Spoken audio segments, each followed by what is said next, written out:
It's absolutely heartbreaking, and this, remember, is only a part of the footage that you see is in public domain.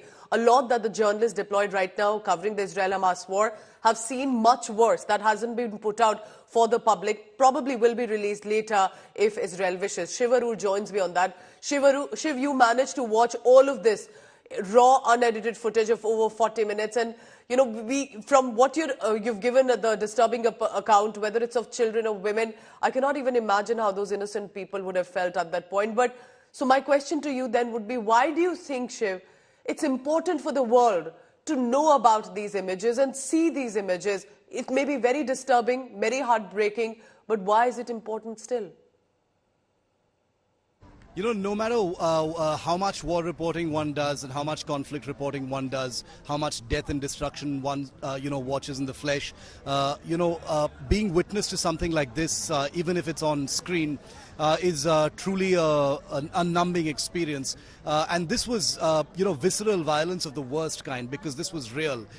It had a movie-like quality, it had a video game-like quality, the kind of senseless killing, but this was very, very real, and I needed to remind myself of that, through the entire 43 minutes.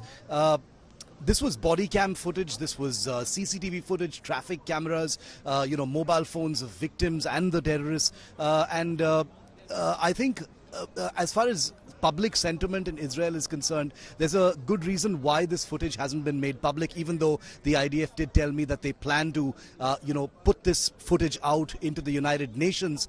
But I think there is an angry bewilderment, like I said in my piece and in my story, about why the international community appears to be distracted from what really triggered this whole thing.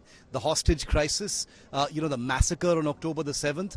There is a political narrative that Israel continues to be quite suspicious of, that is focused on the crisis in Gaza. There is no doubt a crisis in Gaza, but there is an increasing sentiment here that people in the international community, the stakeholders in multilateral organizations, are focusing singularly on that and not on where it all started, which was the massacre of 1,400 people and this hostage crisis. I'm standing here in Tel Aviv amidst relatives and friends of many of those hostages, and there is anger here as well about how that narrative is shifting. And I think that's the reason why Israel, the defense forces here, decided they wanted to show at least some of that footage out in public. So I was one among the journalists who actually put that story out.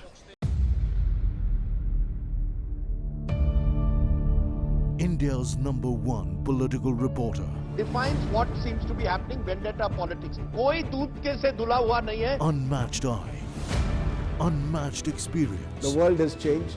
My black hair has become grey as well. And with unmatched passion for the story. Do not monopolize the conversation. When it's 100% news that matters.